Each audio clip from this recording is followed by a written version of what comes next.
Way too early to talk coaching changes and searches, but we're going to do it anyway because that's what we do here on Locked On NFL. The barbershop is open and Tony Wiggins has a chair for you. He's ready with some real NFL talk. The local experts of Locked On bring their expertise, and Wiggy is ready with his clippers and shears. Sit down and enjoy. The new Locked On NFL starts now. Locked On Podcast Network. Your team every day. You heard what she said. It is your team every day here on Locked On NFL. We thank you for making us your first listen. It's the new Locked On NFL show. You get a double dose. That's right. Now you're in the barbershop, and I'm the barber, Tony Wiggins, along with today's guest. Every Wednesday, my brother, David Harrison, Locked On NFL, Locked On Squad Shows, Locked On Commanders, Locked On everything, right? My man, David, and he's locked in with us here on Locked On NFL. All right, today's show is brought to you and sponsored by Prize Picks, man. That's right. Go to prizepicks.com/LockedOnNFL and use the code all lowercase Locked On NFL to win $50 instantly when you play $5. Also, make sure you check out Locked On NFL over at Amazon Music. That is Amazon Music. That's where you can find Locked On NFL. Make sure you tune in and check that out. Here's what we're going to talk about. Green Bay wins a pivotal game. We just talked last week. I know I did with somebody about the fact that they just can't seem to win the game that they need to win. And now they've done it. And now Detroit is limping. This might be an opportunity. We'll talk about that with David. Right in the middle, the Falcons act like they're hiding something. When people don't do the obvious things, what are you hiding? Are they hiding Michael Penix? Do they not think he's good? We'll see. First of all, we'll start at the very top, though. Liam Cohen. Is he the Caleb fixer? And then I'll throw a little spice on top of that for my Jaguar fans. But, David, the thing that I wanted to go over was all the talk was about Ben Johnson. Mm-hmm. Lately, Liam Cohen, what he's been able to do with that offense, and they slaughtered the Chargers the other night. Seems like he might be the guy that everybody eventually starts to gravitate towards, and there might be some competition. Yeah, I mean, I think Liam Cohen's definitely a head coaching buzz this offseason, right? Like, I don't know, whether or not he leapfrogs Ben Johnson is, I think, going to be kind of a team-by-team discussion. Mm-hmm. But I think there's a lot of good reasons to look at Liam Cohen and say, look what he was able to do as part of the staff with the Los Angeles Rams. Look at what he was able to do coming back from, he went to Kentucky for a year and then came back to the NFL, and now he's with Tampa. And the fact that a guy like Baker Mayfield, who's obviously had a very kind of tumultuous career, wanted him like pretty much right after Dave Canales got hired as Carolina Panthers head coach. Baker Mayfield was like, Liam Cohen, I want him as my new offensive coordinator. And it was to the point where it's like, well, if you hire Liam Cohen, you'll re-sign Baker Mayfield. And that's exactly what happened. And now you look at, what the Tampa Bay Buccaneers are doing, and look, they're not perfect by a long shot, but I mean, putting up 40 on the Los Angeles Chargers is not something that anybody expected them to do. I mean, the Chargers were projected by most to win that game. I think actually I was either the only one or one of two Bucs Game Day Sports Illustrated writers that predicted the Bucs to win that game, and I didn't predict 40-17. But right. That's what Liam Cohen's got going with the Buccaneers right now. So there's two things I forgot about that connection. I knew it, but it did. The dots didn't connect. When Baker was in LA, was Cohen there when he was there? Yep. And that's where it's all about familiarity. And then the other thing is the Chargers, when people look at the Chargers, the Bucs win over the Chargers so impressive because the complaints about the Chargers have absolutely nothing to do with the defense. It's always about their offense, and they're a little bit pedestrian. But the fact that they won that game. But my man Lauren Cox for Locked On Bears says, hold y'all's horses. Don't be trying to make people coaches right now. Nobody knows anything. Listen to Lauren Cox, and then I'll come back and give you a theory of why I think Liam has probably leapfrog Ben in a lot of people's eyes. When a rumor about a coaching candidate comes out, you have to wonder, okay, is it that coach's agent?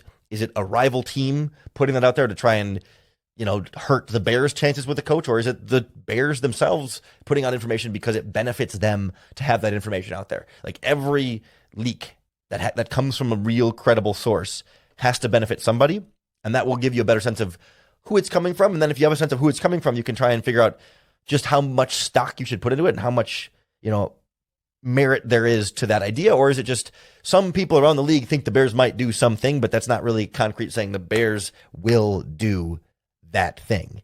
Because the hard part of all this is there's a lot more factors outside of the Bears' control or any one individual party's control that, okay, you can have rumors and reports about all you want, but things change quickly.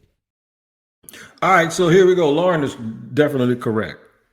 I got sources though, right? And my sources have told me, now I'm not going to sit here and say they're neutral, because they are not. They are not very neutral, and I'll never divulge where I got this information.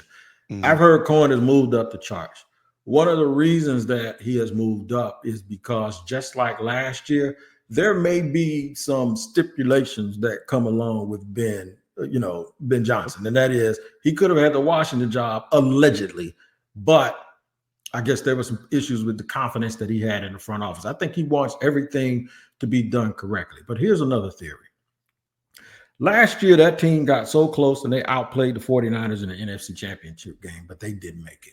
They didn't make it because of some blunders, some bloopers, and the fact that we can chalk all of that up to a little bit of inexperience. They came out this year with a mission, and that mission was right on task.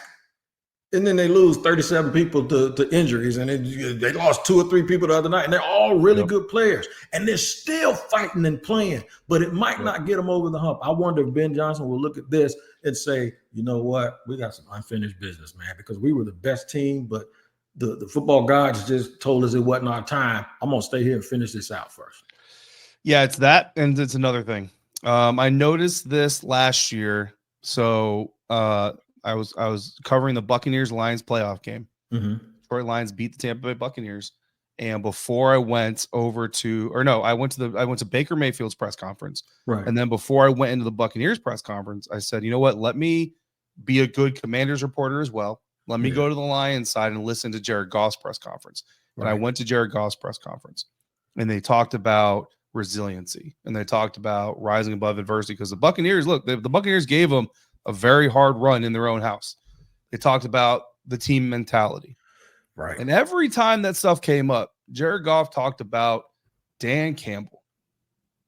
He didn't talk about Ben Johnson. And being a head coach is not about X's and O's. And to steal Bruce Arians' saying, it's about the Jimmies and Joes. There you go. And we know that Ben Johnson knows the X's and O's, probably better than a lot of the other offensive minds in the league.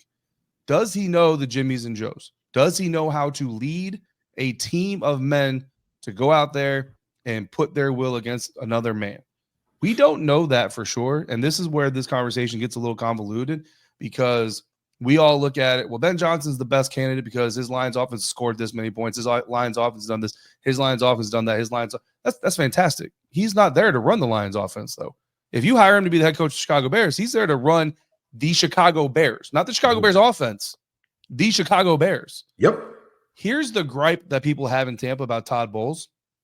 People look at Todd Bowles and say he doesn't really run the Tampa Bay Buccaneers.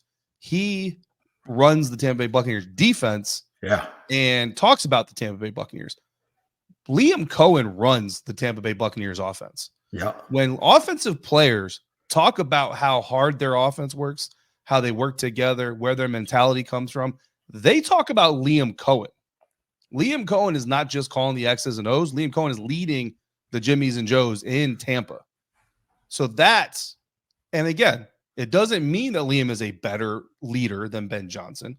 Correct. But sitting in the foxhole we're sitting in, I'm going to tell you, I have more evidence that Liam Cohen is a true leader of men than I do that Ben Johnson is a true leader of men. The second part of this is staffs. What staff are they going to bring with them? How many people are going to leave Detroit to go with Ben Johnson to Chicago? How many people are going to leave Tampa to go with Liam Cohen to Chicago, or leave Los Angeles to go with Liam Cohen, right? Or anywhere else that he's been. And the other part of this is fit. Because remember, Liam Cohen is not going to go to Chicago to rewrite his own script. Again, he is running his offense in Tampa, an offense he learned while working under Sean McVay in Los Angeles and everywhere else he's been. He's going to go to Chicago to run his offense. Ben Johnson is going to go to Chicago to run his offense. Which offense fits Caleb Williams? When you look at Caleb Williams, is he more Baker Mayfield or is he more Jared Goff? He's more Baker Mayfield. He's definitely more Baker Mayfield, all the way down to the off-putting personality. Yeah. When you look at the Chicago Bears roster and the Detroit Lions roster, is it more Buccaneers or is it more Lions? It's more Buccaneers. Buccaneers, yeah. I would say DJ Moore is a little bit of Amon-Ra St. Brown. I don't think the Buccaneers have an Amon-Ra St. Brown since Chris Godwin went down. But Keenan Allen, Mike Evans. You look at Cade Otton, you look at their tight end, you look at their running game, you look at this running game. Liam Cohen on a lot of different levels is a much better fit for the Chicago Bears. And he's got proven public leadership records. So as a media member, that's why I'm going to say Liam Cohen is a better fit in Chicago. All right, and let me add a couple of things here before we switch gears. I looked up their resumes and their history. Ben Johnson is basically a version. He was a tight ends coach, and then he was a wide receivers coach.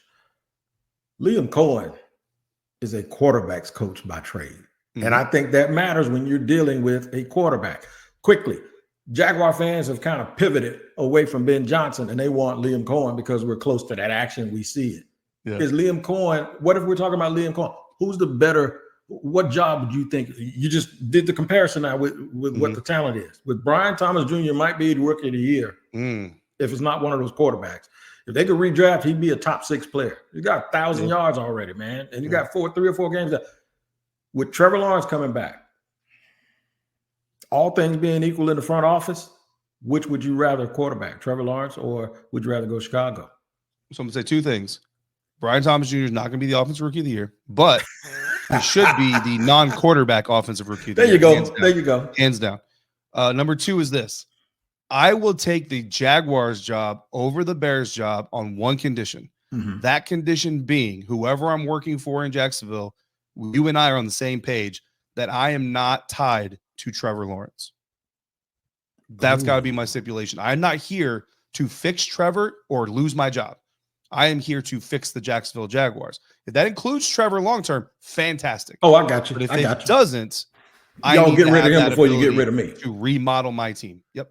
I got you. All of that makes sense. Perfect sense. Like it always does here on Locked On NFL. Here's what we're going to talk about, man. Speaking of quarterbacks and young guys, the Falcons got every reason to play Michael Penix, but Raheem Morris keeps skirting around that issue, even with Kirk Cousins out there looking like he ain't whole, man, and he can't move. Why? What are they doing? Are they hiding something? We'll talk about it in just a second here on Locked On NFL.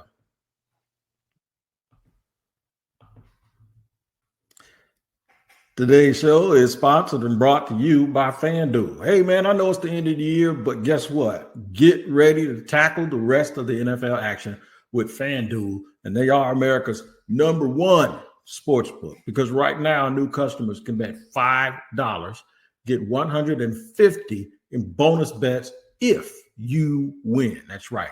The FanDuel Sportsbook app gives you everything you need to place live bets on the NFL all in one place. So you ain't got to scroll through in the hot sun and under the lights with people spilling popcorn on you. You ain't got to worry about that. So when you get a hunch in the middle of the game, you can check out all the latest stats, view live play-by-play, and so much more on the same page where you place your bets. Just visit FanDuel.com to join today, and you'll get started with $150 in bonus bets if you win your first bet. Very important. You win your first bet, and you'll get $150 in bonus bets. Boop, it'll show up right there in your account. That's FanDuel.com. Never waste a hunch and make every moment more with FanDuel, an official sportsbook partner of the NFL. And today's show is also sponsored by our college football playoffs. That's right. It's that time of year, man. The CFP is back, and with the newly expanded 12-team format, it's guaranteed to be bigger and better than ever, bringing you all the hard-hitting and high-flying excitement that you love. TNT Sports coverage of the college football playoffs begins December 21st, starting with the college football playoff kickoff show presented by AT&T, and at 11 a.m. Eastern. That's when it starts, leading into our first matchup, the Southern Methodist University Mustangs, SMU, battling the Penn State Nittany Lions at noon. Then the Clemson Tigers look to upset the Texas Longhorns in a showdown at 4 p.m. Eastern. Don't miss a moment of the action.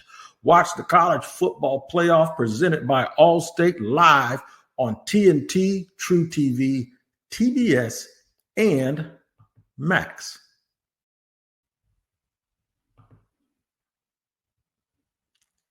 Moving along here on Locked On NFL, making all this quarterback talk. Me and David Harrison here, our Wednesday guest, always talking about quarterbacks, and I would be remiss if I did not bring up the action from a couple of days ago where the Atlanta Falcons just did not look good offensively. They got all those first-round picks running around at those skill positions. Kirk Cousins had a big game in prime time early this year, man, but all of a sudden, Kirk looks old. Kirk kind of looks like Aaron Rodgers looked a couple of weeks ago. I want to hear from my man Aaron Freeman real quick about the Falcons and how their season is turned upside down.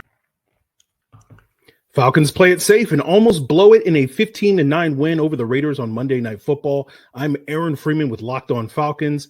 Why didn't the NFL flex this game off of Monday night? We'll never know. But in a super conservative, ugly performance from the Falcons, they win it. Special teams defense did their job, but the offense left a lot to be desired. Kirk Cousins broke his 4-game streak without a touchdown, tossing a 30-yard pass to Drake London in the first quarter, but then threw a pick on the first pass of the third quarter. The run game looked fine, and the Falcons break their losing streak. That's what matters. But if you are looking for a performance that would inspire confidence that this team is going to run the table and keep their diminishing playoff hopes alive, this was not the game for you. For more coverage of the Atlanta Falcons taking a dump on our hopes and dreams, make sure you follow Locked On Falcons, part of Locked On Podcast Network, your team every day. My man said they laid it down, man. They won the game, but how can you win, but you feel like you lost? Yep. Here's my question. At what point do they – I think if they'd have lost, they probably would have done it. But at what point do they go to Michael Penix? And if they don't go to him, I believe they're hiding him. He can't be ready because if he was, they throw him in the game. I think the earliest that the Atlanta Falcons go to Michael Penix Jr. is week 18. And the only way that happens is if the Tampa Bay Buccaneers defeat the Dallas Cowboys this Thursday night, or no, this weekend, rather, which they should. Yeah, certainly should. If they defeat the Carolina Panthers in week 17, and if the Atlanta Falcons lose to the Washington Commanders in week 17, because right now, the reason that Michael Penix Jr. is not starting is because the Atlanta Falcons will have the opportunity to win their division. That is why, because Raheem Morris he was pressed about this decision by Atlanta media, guys like Aaron Freeman, on who the starting quarterback is going to be. You know, he was asked specifically, would there be a downturn to starting Michael Penix Jr.? And Raheem handled it very well. But the bottom line is this. Kirk Cousins, and Raheem said this, Kirk Cousins was brought in to help them win now, to give them the best chance to win this year. Michael Penix Jr. was brought in to help them win after they move on from Kirk, not before they move on from Kirk. Right now, the Atlanta Falcons are 1 game out of the lead of the NFC South. They own the tiebreaker against Tampa Bay Buccaneers because they swept them this year, which means all you got to have is matching records or better. So all they need is to win out and for the Buccaneers to lose 1 game. The Buccaneers' schedule is at Dallas, at home against Carolina, at home against the New Orleans Saints. If they're going to lose one of those games, it's either going to be Dallas or New Orleans. And I only say New Orleans because Saints Bucks is never a gimme, no matter which way you go. So if the Tampa Bay Buccaneers beat the Dallas Cowboys, beat the Carolina Panthers, go into week 18 like that, but the Washington Commanders beat the Atlanta Falcons in 2 weeks because Washington is going to be favored to win that game, then the Atlanta Falcons are eliminated. They'll be 2 games back with 1 game left to play. Michael Penix Jr. will start against Carolina Panthers.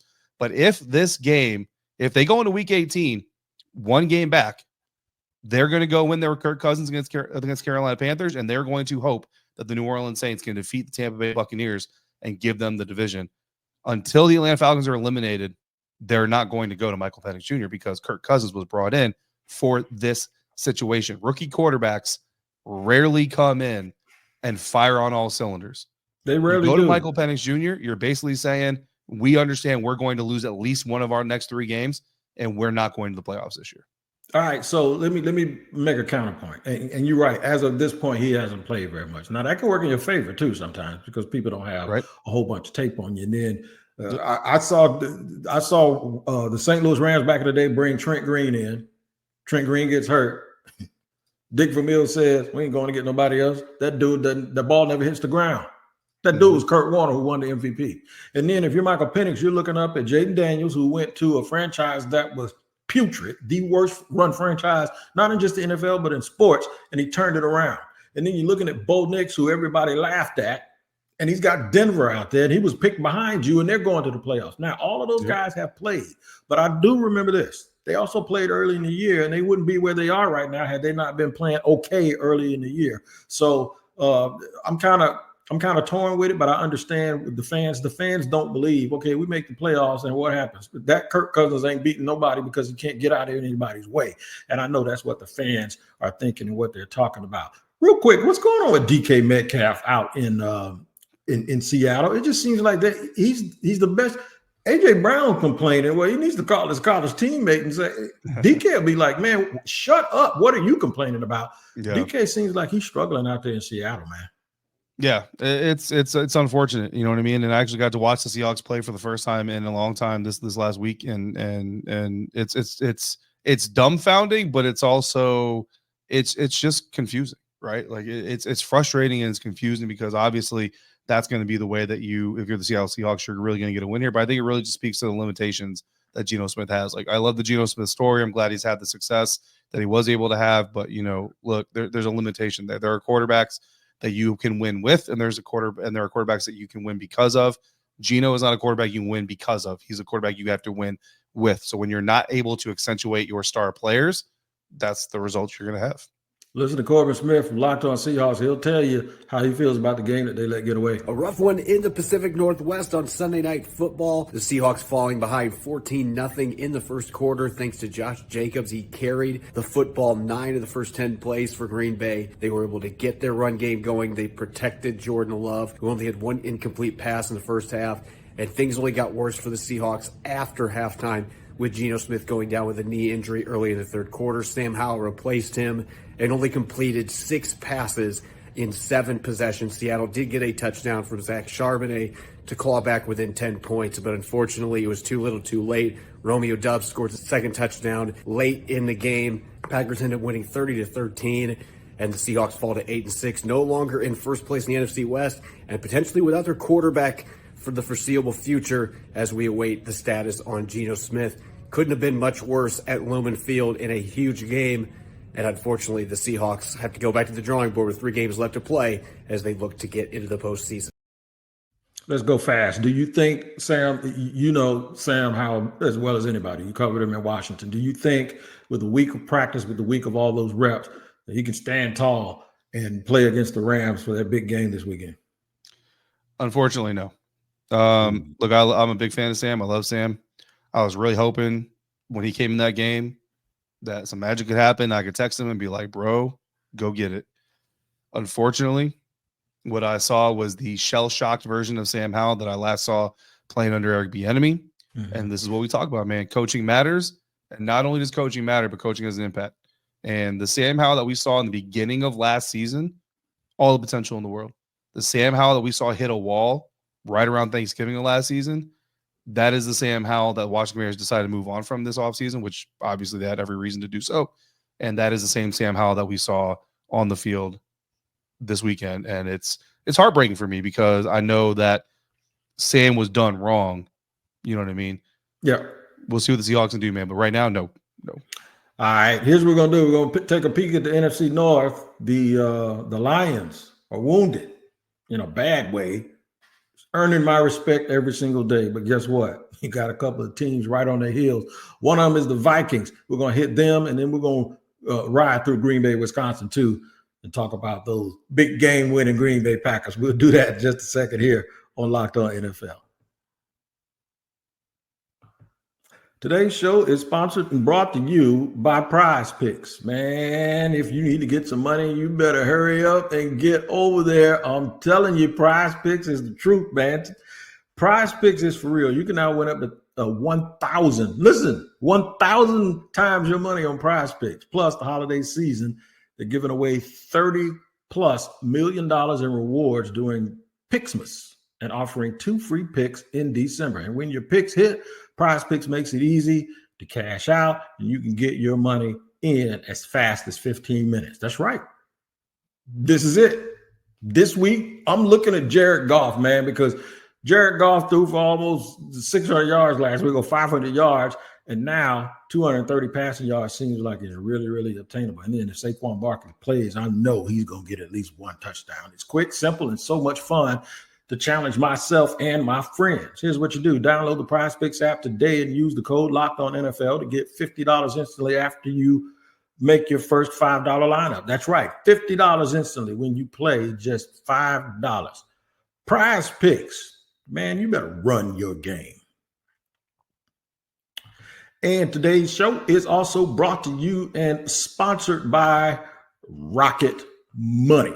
That's right. Did Rocket Money help you find any subscriptions you forgot about or that you were paying for twice? That definitely happened to me, and my wife got all over me about it. I had a few subscriptions that I didn't even realize I was still paying for, and Rocket Money made it easy to track them all down. It's like having a personal assistant to your finances. Rocket Money is a personal finance app that helps you find and cancel your unwanted subscriptions, monitors and spending, and helps lower your bills so you can grow your savings. It brings everything together in one place, whether it's subscriptions, your spending habits, or even the goals you want to hit this year. Rocket Money has over 5 million users and has saved a total of $500 million in canceled subscriptions, saving members up to $740 per year while using all of the app's premium features. Cancel your unwanted subscriptions and reach your financial goals faster with Rocket Money. Go to rocketmoney.com/lockedon today. That's rocketmoney.com/lockedon. rocketmoney/lockedon. All right, a quick blow through the NFC North, the most competitive division in the National Football League. Peter Bukowski is going to tell us how the Green Bay Packers were able to beat the Seattle Seahawks. We just talked about them with Corbin. And Luke Braun is going to peacock a little bit and stick his chest out. You know why? Because the Vikings, I've been talking about them all year. They're now tied with Detroit and looking like they might have a shot at the number 1 seed. First, we're going to hear from Peter. I'm Peter Bukowski, host of Locked On Packers, and a star emerged in Seattle. Edgerrin Cooper was all over the field, and he is the kind of player who can be a wild card in a conference that is right now on its ear. The Lions lose, Philly keeps winning, the Vikings now control their own destiny, but the Packers play them in 2 weeks. Someone like Edgerrin Cooper, who can tilt the field from that off-ball linebacker position, and there are not many players like that in the NFL, who can affect the passing game as a pass rusher, as a linebacker, who can affect the passing game as a spy, as a cover player, and come downhill and fill in the run game. This is his first game back after an injury. He's been in and out of the lineup this year, missed part of training camp with an injury. He is someone who can be so impactful for this defense. The Packers also got Evan Williams back in this game. They're expecting to get Jair Alexander back soon. This defense, 7 sacks on Geno Smith and Sam Howell. They are rounding into form nicely, and they can be the reason that the Packers are so dangerous, because we know this offense is really, really good. The difference is the defense. And if the defense is going to play like this, they are as tough as anyone in the NFC. I like what the Lions are doing. I like what Dan Campbell is doing. If you watch Locked On NFL all the time, you've heard me praise the Detroit Lions, so I don't want to hear it. But listen who they've beaten since the middle of October. The Tennessee Titans. They beat the Green Bay Packers. Okay, the Green Bay Packers part of this conversation. Houston Texans, Jacksonville Jaguars, Indianapolis Colts, Chicago Bears. Beat the Packers again. Here's the thing about the NFC North. Very tough division. Before I say this, Wig, the 2 divisions they played this year, the NFC West, the AFC South. Ooh. We just talked about this conversation last week on NFL Squad. Who are the worst divisions in the NFL? The AFC South. Yep. Locked On Jaguars host Tony Wiggins flat out.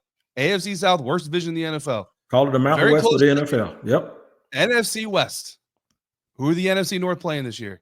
The AFC South and the NFC West. So as much credit as we want to give the Lions, the Vikings, the Packers, oh my, for what they have done, let's not forget they are playing the 8 worst teams in the National Football League as a collective. The NFC South is in that running, right? But as a collective of 2 divisions, the Green Bay Packers, Detroit Lions, Minnesota Vikings all played the 8 worst teams in the NFL. You better have double-digit wins this season. Mm-hmm.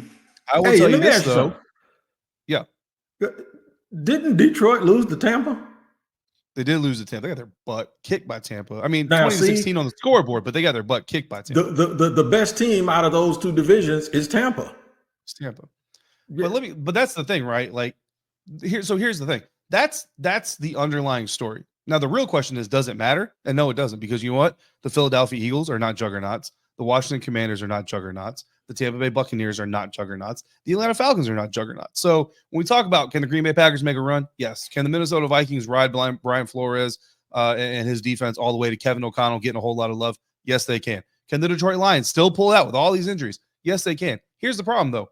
If one of the AFC juggernauts, if Patrick Mahomes' ankle gets right and the Kansas City Chiefs are in the Super Bowl, or if the Buffalo Bills can stay healthy and make it to the Super Bowl, or if the Baltimore Ravens can figure out how to make Lamar Jackson and Derrick Henry work and make it to the Super Bowl, they are going to get run out of the Superdome. Whoever the NFC representative is, they are going to get run out of New Orleans, because this is more of a story of how weak the NFC is, generally speaking, compared to the rest of the NFL.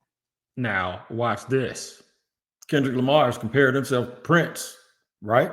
When he's beefing with Drake, he says Prince outlived Mike Jack. Well, Kendrick Lamar's in the Super Bowl. He's doing the Super Bowl. Guess where Prince is from? Minneapolis. Listen to my man, Luke Braun. Well, the Vikings are 12-2 after a very no-drama 30-12 was the ultimate score as a bunch of stuff happened in garbage time. But the Vikings are going to go to 12-2. They're now tied atop the NFC North, atop the NFC with the Lions and the Eagles. And things get pretty real from here. They got to go to Seattle. They got to play Green Bay. And then the big one in Detroit against the Lions. But they took care of. There you go. There you go. You just said it. Tough schedule down there. You ain't going to be able to hide in these last 3 games. Now, if they win those 3 games, I might have to give them a little bit of love, David. Listen, you're playing yourself, okay? The Minnesota Vikings take away the division wins, because we all know how division games go, right? Take away the division wins. The highest quality win the Minnesota Vikings have on their schedule, when you take away the division wins, San Francisco 49ers? A beat-up 49ers team. Beat-up 49ers team? New York Jets? I mean, week 5, people still thought the New York Jets were going to get right. Atlanta Falcons, I think when they beat the Atlanta Falcons, I think Atlanta was the NFC South division leaders. You know what I mean? Like, I've seen Pac-12 teams with tougher schedules. I'm just joking. Stop. Hey, but I'm just saying, listen, I'm just saying, when it comes down to it, outside of the NFC North playing the NFC North, right? It's literally generating its own storyline.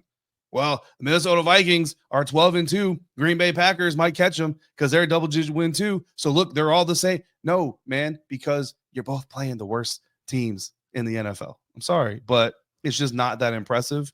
And some of these games that they played, I mean, no offense to Locked On Jags fans out there, 12-7 to the Jacksonville Jaguars, Minnesota Vikings, 12-7. Yeah. Guess what? That is not going to make any purple rain, any golden rain, nothing. Nothing is going to rain when you beat the Jags 12-7 right now. I'm sorry. And they might get in the playoffs, and guess what might happen?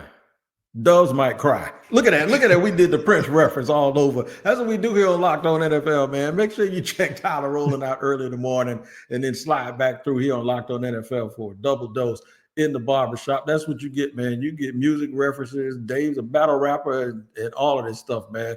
I ain't never been a battle rapper, and I'm a brother. Dave's been battle rapper. Dave probably can rap better than me, man. That's something else. Dave's my brother too, man. You guys make sure you check out Locked On NFL every single day. Dave will be back with us next Wednesday. David Harrison, Tony Wiggins. Thank you for joining us here on Locked On NFL. We'll see you later.